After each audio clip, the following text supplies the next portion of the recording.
मैं life coach हूँ और मेंटल हेल्थ का कंसल्टेंट हूँ। पिछले 25 साल से हम लोग 50 से ज़्यादा बीमारी पर रिसर्च कर रहे हैं जिसे हम बगैर दवाइयों के ठीक करते हैं, जैसे कि ADHD, autism, migraine, arthritis, Parkinson, Alzheimer, depression, insomnia, drug addict, alcoholic, slow learner, epilepsy, dyslexia, ऐसे बहुत सी बीमारी है जो हम बगैर दवाई के ठीक करते हैं। और मेडिकल साइंस भी ये मानता है कि ये सब बीमारियां दवाइयों से ठीक होती नहीं है। आज हम बात करेंगे स्लो लर्नर की। ये बीमारी बहुत बढ़ रही है। अब स्लो लर्नर का मतलब क्या होता है? जिसका जजमेंट थोड़ा ख़राब हो, जिसमें कॉमन सेंस कमी हो या जिसका इमेच्योर बिहेवियर हो, इसको हम लोग स्लो लर्नर बोलते हैं और हिंदी में इसको मंद बुद्धि बोलते हैं। ये बीमारी अब 100% ठीक हो सकती है। ये बीमारी आती क्यों है?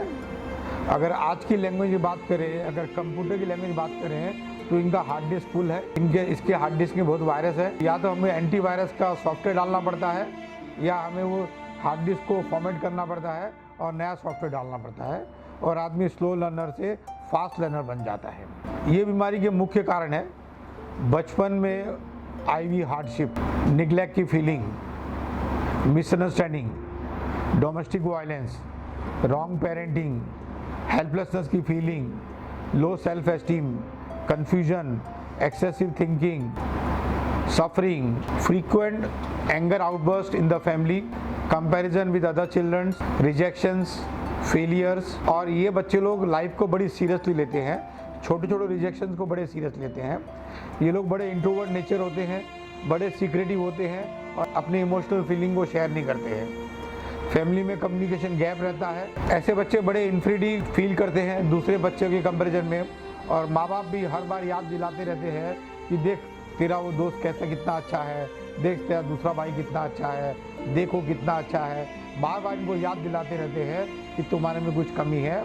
और बच्चा है जो भगवान को माँ बाप मानता है तो जो बोलते वो बात को मान लेता है कि शायद मेरे में कुछ कमी है और ऐसे एक स्लो लर्नर बच्चा पैदा होता है। इनकी एक बड़ी पैराडॉक्सिकल सिचुएशन रहती है कि इनको करंट की कई बातें लोग भूल जाते हैं, मगर पुरानी जो बैड मेमोरीज है, जो दुख की बातें हैं, वो सब उनको याद रहती है और ये कभी शेयर नहीं करते खुल के, हमेशा सीक्रेट रहते हैं, मोबाइल या कंप्यूटर के अंदर घुसे हुए रहते हैं या TV देखते रहते हैं और फैमिली में बातचीत करते ही नहीं है ये। और हमेशा डरते रहते हैं कि कुछ गलती नहीं हो जावे, कुछ गलती हमारे पेरेंट्स, हमारे टीचर हमारी पकड़ नहीं लेवे, इसलिए वो कुछ नए चीज़ करते नहीं हैं और मन में मान लेते हैं कि मेरे में कुछ कमी है। ये बीमारी को अगर ठीक नहीं किया तो ये 60 साल तक आदमी का पीछा नहीं छोड़ती है और आदमी फेलियर के एहसास से मरता है। ऐसे लोग कभी भी अपनी इंडिपेंडेंट ज़िंदगी नहीं जी सकते हैं।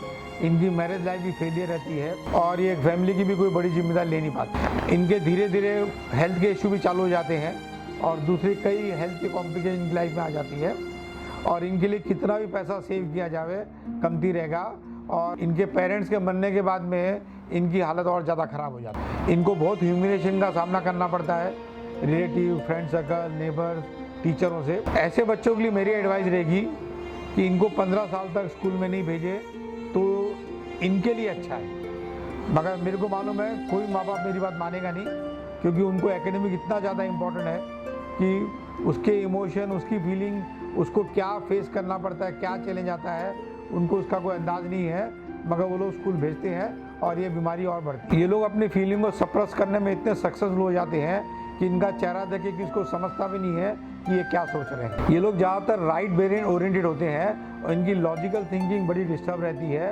और मैथमेटिक्स में सबसे ज़्यादा वीक रहते हैं। ये लोग बड़े फ्रस्ट्रेटेड रहते हैं, बड़े एग्रेसिव रहते हैं और बड़ी एंग्जाइटी रहती है इनको अपनी लाइफ के बारे में और ये बड़ा हेल्पलेस फील करते हैं। इनके साथ में जितना पेशेंटली बिहेव करेंगे, इनकी गलतियों को जितना इग्नोर करेंगे, इनकी छोटी छोटी बातों को जितना अप्रिशिएट करेंगे, वैसे ये बीमारी 10 से 20% फैमिली मेम्बर भी इसको ठीक कर सकते हैं। मगर हम लोग करते क्या है, पेरेंट्स लोग दिन रात बच्चे की गलतियां देखते रहते हैं, उनमें कमियां ढूंढते रहते हैं और हर जगह उनको करेक्ट करने की कोशिश करते हैं। लर्निंग डिसऑर्डर जैसी कोई चीज़ होती नहीं है। कॉमन सेंस की कमी, पुअर जजमेंट, इमेच्योर बिहेवियर, अगर ये आपको दिख रहा है कोई आदमी लॉजिकल बात नहीं कर रहा है, ये आपको दिख रहा है, इसका मतलब है उसका माइंड डिस्टर्ब है, उसको कोई तनाव, मानसिक तनाव है और ऐसे बच्चों को हमारे पास लेके आना चाहिए। मैं बोल रहा हूँ लर्निंग डिसऑर्डर जैसी कोई चीज़ है ही नहीं। ये मेडिकल साइंस ने ये लेबल बना के दिया है, क्योंकि दवाई में इसका कोई इलाज नहीं है, इसलिए उसको ये लर्निंग डिसऑर्डर बोलते हैं और बोलते हैं ये ठीक नहीं हो सकती है। ऐसी कोई चीज़ है ही नहीं। हर बच्चे इंटेलिजेंट होते हैं, मगर क्योंकि उनके अंदर कन्फ्यूजन बहुत रहता है, रिजेक्शन फीलिंग बहुत रहते हैं, और वो डर के कारण, घबराहट के कारण अपने आप को बचाने की कोशिश करते हैं, इसके लिए बच्चे बेवकूफ़ी करते हैं और आपको लगता है कि ये मेरे बच्चे इंटेलिजेंट नहीं हैं। यस, 100%। प्रेगनेंसी में आपके बहुत तनाव थे, आप इमोशनली बहुत डिस्टर्ब थी, आपको बहुत स्ट्रेस था, बहुत बेचैन थी, और ये सब बेचैनी बच्चे के अंदर गई है। और प्रेगनेंसी के बाद में भी ब्रीस्ट फीडिंग या तो डिस्टर्ब हुई है, या ब्रीस्ट फीडिंग के साथ साथ आपके नेगेटिव इमोशंस भी बच्चे के अंदर गए हैं। यस, 100%। आप अपने बच्चों को हमारे पास आइए, पेरेंट्स को दोनों को साथ में आना पड़ेगा, तीनों की माइंड मैपिंग होगी, और मैं 10 घंटे में आपको कॉन्फिडेंस दिला सकता हूँ कि आपका बच्चा नॉर्मल बच्चा बन सकता है। और 10 दिन में आपको मैं काफ़ी इम्प्रूवमेंट दिखाऊंगा जो आपके समझ के बाहर होगा। अभी ऐसे बच्चों को आप लोगों को डांटना नहीं चाहिए, इनकी गलतियाँ ढूंढनी नहीं चाहिए। जब भी कोई अच्छा करे तो उनको अप्रिशिएट करना चाहिए, इनकी तारीफ़ करनी चाहिए जब भी कोई अच्छा करेगी, और इनके साथ बड़े पेशेंटली बिहेव करना चाहिए। अगर ये बेवकूफ़ी करते हैं तो आपको इग्नोर करना चाहिए, और कोई समझदारी की बातें कर रहे हैं तो आपको अप्रिशिएट करना चाहिए। ऐसे धीरे धीरे वो बच्चे चेंज होते हैं। मैं लास्ट में एक बार फिर बोलूँगा, स्लो लर्नर 100% ठीक होते हैं। किसी को 3 महीना लगता है, किसी को 1 साल लगता है, और ये बच्चों में बीमारी बहुत बढ़ रही है।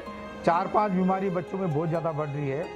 ADHD, autism, epilepsy, slow learner, dyslexia, और आजकल तो हेडेक भी बहुत बच्चों में बढ़ रहा है।